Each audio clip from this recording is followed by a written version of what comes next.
The message from Monrovia, the capital of Liberia, is loud and clear. Women rule, literally in the person of Ellen Johnson Sirleaf, the first female president elected in Africa, and optimistically, as in this 4-day conference of women from around the world, strategizing on everything from stopping violence against women to funding political campaigns. The International Women's Colloquium took place in March, the largest event in Liberia in more than 30 years, celebrating female leaders from all over Africa and the market women of Liberia itself. They, in a sense, were the real stars of the show. Market women not only sell the food that sustains their country, they also fueled a movement that helped end 14 years of civil wars. When the tyrannical rule of President Charles Taylor transformed their lush little country into a living hell, murdering their men, kidnapping their children, raping their sisters and mothers and daughters, these women, mostly uneducated, generally unschooled in the possibility of their own human rights, decided they'd had enough. They staged marches and sit-ins for 2 years, and their demands finally got them a meeting with the feared President Taylor himself. We are tired of war. We are tired running. We are tired of our children being raped.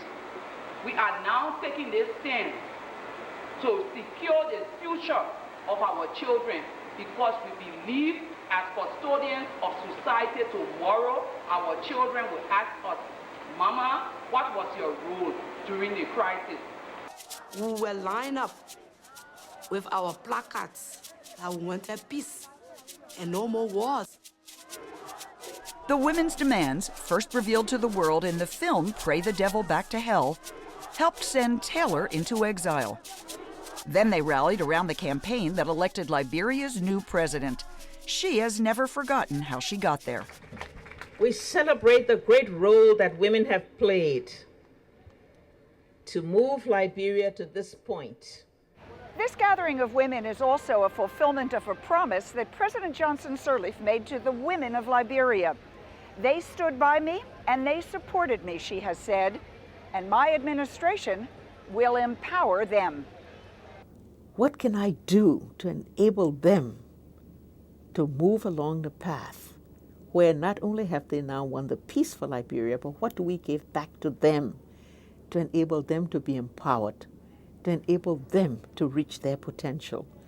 And my connection with them was to say, you've done it for Liberia, you've done it for me, and my commitment is to find a way to give it back to you. She started with her cabinet, naming women to the most important ministries: finance, foreign affairs, commerce. She made a woman the nation's police chief and placed women in the courts, then proudly showed off the female caucus in the legislature. There will, she says, be more. She also, not surprisingly, put a woman in charge of the gender ministry, which really means women's ministry. Gender Minister Vaba Gayflor says women's groups mushroomed in Liberia after the war to fill the vacuum that was created by the absence of government. For the first time in the history of this country, women are all over the place. Do you think Liberian women are stronger than Liberian men? No. They are not stronger than Liberian men. They have just shown their men folks that they themselves are capable of doing some things. But we try to let them know that we are not competing. We just want to complement one another's efforts. And we hope that they could see us as future partners. Now we needed to work together. For some men, that partnership is already flourishing. We are in support of the women, strongly. And in this country where men and boys have always had priority, President Johnson Sirleaf abolished fees for primary schools to help expand the education of girls. She vowed to end the scourge of rape. And for her loyal base of market women, she's fixed up the markets where they sell their goods and earn a living.